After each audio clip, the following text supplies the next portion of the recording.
Brilliance Audio presents Hidden Bones by Vivian Barz, performed by Julie Mckay. Prologue. It works kinda like a slingshot in reverse, said Gus, who favored being known simply as the man who gets things done in these parts, where personal information left you as vulnerable as a double wide in a tornado. The less anyone knew about you, the better. See? Instead of flinging up, the bottom part of the trunk snaps down after you make the cut. Kinda like a big manhole cover. Most people don't realize trees leave craters in the ground when they fall over, especially these old redwoods. They're rooted deep, so everything gets yanked out. Could drop a car down into some of the holes I've seen. A car? Yeah, right. Wouldn't that be nice? Is that so? It was a question delivered with an impatient sigh that might be construed as threatening if one's ears were attuned to such things. Gus's ears, sure as hell, were perked for danger, but it was a detail he was not going to let anyone in on.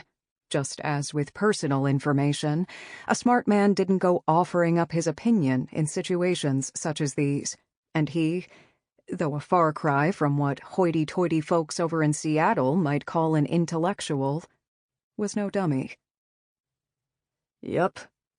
Gus's knees popped as he hoisted the machine from the soupy mud that squished around his worn rubber boots like diarrhea.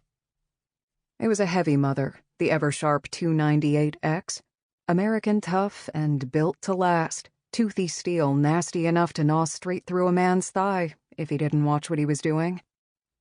You got lucky with that big storm last week, Gus continued, yelling to be heard over the wind. It had picked up something fierce, screaming blasts of ice against earlobes, the clouds blackening swirls overhead. If he didn't get the show on the road, they'd be standing around in pissing rain. A few more fell down that way, in an area that's, private-er. Gus jerked his stubbly chin toward the opposite end of the trail. But this sumbitch is the heaviest, so I figured it'd work best. In the long run, you know. Of course, it's up to you. Best get to it, then. Gus nodded to show that he was on it, though he didn't make eye contact, fixing his attention a little higher, on brows and forehead. There was something about that reptilian gaze that made him uneasy, its unapologetic indifference.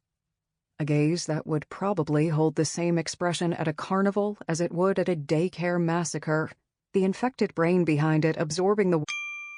Sample complete. Ready to continue?